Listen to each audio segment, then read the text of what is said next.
This Cowboy game's personal. Person. Now, if you look at who they've played, both the 49ers and the Cowboys have not played one game against a team with a winning record currently.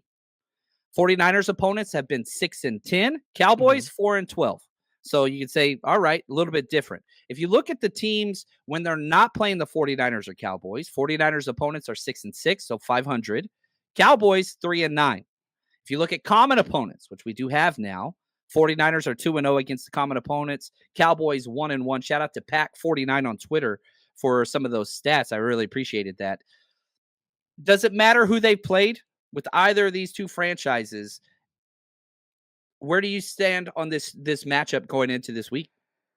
Look, it's going to be a good matchup, everybody. This is football. It's a football game between two juggernauts in the NFL. So, like, this is not a game where it's going to be a blowout, even though it can for either team. Both teams have high dynamic offenses, and both teams have fast and furious type defenses, right? And so it's going to come down to which team makes the least amount of mistakes and which teams capitalize off of those mistakes.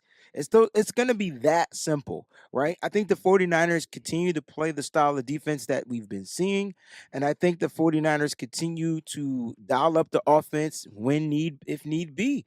The plan is to run the dang on ball, and then we'll run it. And Dallas is gonna have to figure out how to stop it. Matter of fact, every team that we've played, I know they have losing records, but they got defenses that can pretty much stand up and try to stop a run. It's funny because they do it until they play us. That's my Mm, whole purpose of bringing that into the equation. You know, Pittsburgh had a pretty good run defense until they played us. I would say the Giants, whatever. The Cardinals, the Rams, look, until you play a Christian McCaffrey 49ers run offense, it's a little different than when you were playing it with an Elijah Mitchell type of a run offense when he was leading the pack or when Mostert was leading the pack. Even that was hard to stop.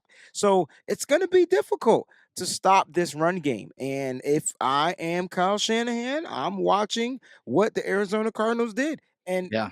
if the Arizona Cardinals couldn't do what they did to Dallas with their run game, what do you think the 49ers is going to do to Dallas? Man, yeah, you're going to run the ball. A soft finesse defense with a bunch of corners and outside guys. You punch them in the damn mouth. James Conner turned that defense into a flag football team that didn't want to hit. So what do? You physical them. And that's why we've been able to. And, I don't respect the Cowboys organization. I don't respect the franchise. The roster is pretty solid. The rap sheet's even more solid. They got a lot of those guys.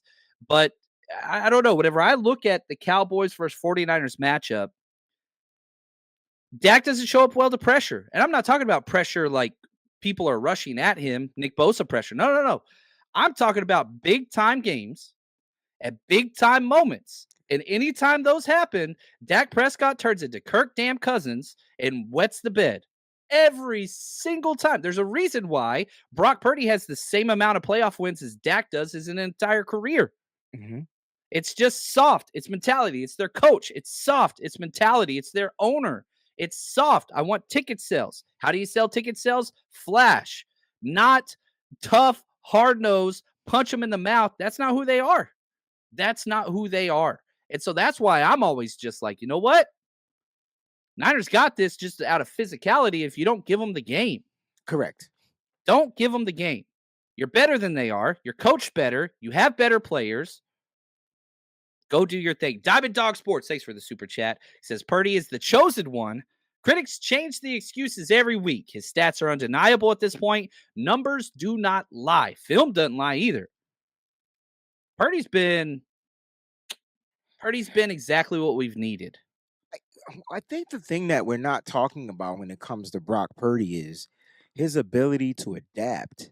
Um, you know, if you go back to the 4 games that we played, week 1, hostile environment, not as hostile as Philadelphia, but it's his first time starting on the road in an open season, in a home opener game, and he goes out there and lays it down.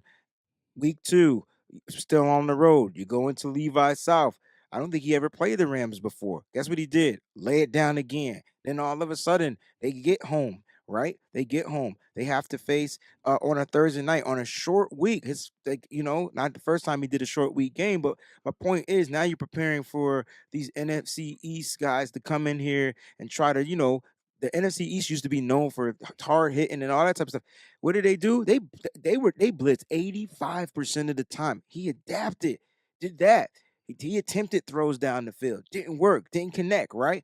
Week 4 at home again, second time at home. They're like, hey man, let's just play some backyard football. That's what Kyle Shanahan did with the Arizona Cardinals. You know how I know? Because when there was a 5-point lead, Kyle Shanahan went back to backyard football. He's like, you guys stop having fun.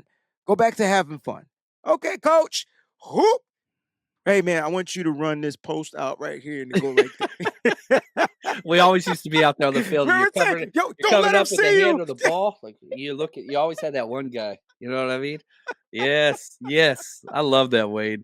Sonia, she says it seemed like Debo was used as a decoy. I agree completely in the Arizona 100%. game. Do you think 100%. Debo will be in better shape for the Cowboys game? Wayne? I mean, he was in. Look, people think he wasn't in good shape in that game. It wasn't that he was just used as a decoy. I just think that the Niners were running the ball and it worked, and they didn't necessarily need it to you to use him, just like they didn't need to use George Kittle.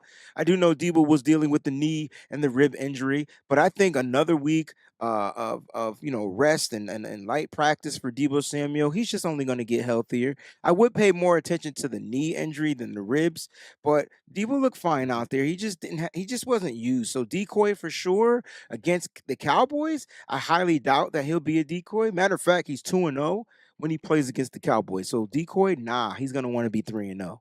I remember one of my favorite Debo moments ever was the Absolutely, hit first me with it. playoff game Yep, hit where me with it. they get the interception. Mm-hmm. And I don't remember who the interception was. I think it was the nickelback. Could have been Yeah, it Shark. was 2 years ago. I think it was Shark. I Yeah, think it was Shark. And so he has his helmet off, turns to Kyle, "Give me the damn ball," as he's running out there, and Kyle puts him in the backfield, hands it off, one play touchdown drive to shut him up. I mean, that's just you talk about alphas, right? And so again, a big reason why I criticize Dak and Kirk Cousins and these guys so much is, and I've gone on this they're rant too before, passive. you're Very. not an alpha. Yeah. You're not. That's not who you are. Like when the game is on the line, I want the ball in my hands. That's Debo Samuel, not Dak Prescott. Nick, I got a couple of good questions here from Nick. Okay. Well, let's break this up into 2 parts. Okay. I'll take the first one. You take the second one. Okay. I'll take the Perfect. D line question. You talk CMC. So, first part of the question, the D line isn't getting the pressure I thought they would with Hargrave. 2 things. The 49ers defense, we don't blitz. We only bring 4. We only bring 4. And on top of that, every team that plays us has had the exact same game plan. Get the damn ball out in 2 seconds. That's 2 it. seconds, John. And so that's fine because, yeah, we're not getting the pressures and quarterback hits and sacks that everybody's used to. But everybody's game plan is get the damn ball out quick. Look at the Rams against us. Look at the Giants against us. Look at Dobbs against us.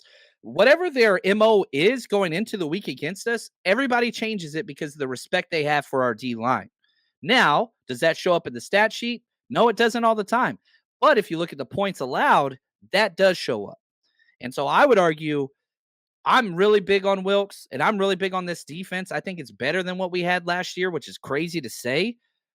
It's just going to take time. And so, yeah, is it looking like we're getting all these sacks and whatever else? No, but when teams play against us versus the Seahawks, nobody goes into a game versus the Seahawks thinking, oh, we better get the ball out quick. They have one of the worst D lines. And somebody's sitting there saying, yeah, but they had 11 sacks. When did all those sacks show up? Mm-hmm. Look at Daniel Jones versus us and them. Catch, get rid of the ball. Catch, get rid of the ball. Result was similar. Now, I'll let you take the CMC part. So yeah, I mean, because this is a question that's been stemming around, and a lot of people are a bit concerned, with the overwork of CMC, and I get it, and I understand it.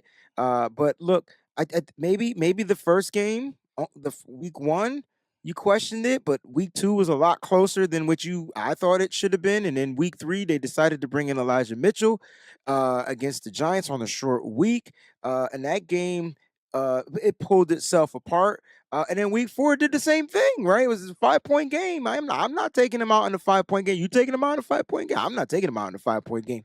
But like, Not a divisional 5-point game. especially a divisional 5-point game. But then at the end, you saw like the last, 4 minutes, 2 minutes. That's when you see, Jordan Mason will come in and close out a game. So listen, I will say this about Christian McCaffrey: he's a running back. He's the highest paid running back in the NFL, and if I don't want to know what it's like without him in the game. I just feel like there's a time. 6 minutes, there's a lot of stuff can happen if the game is closed. Now, if the game is blown out of proportion, yeah.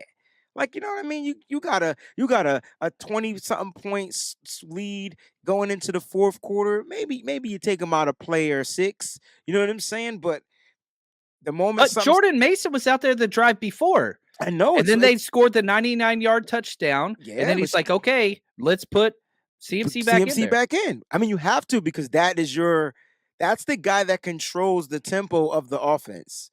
I don't think people will understand that. And because he's so great, you want to make sure he's out there. He's going to give you the best. If you're talking statistics, he's going to give you the best percentage of your drives finishing with 6. Yes.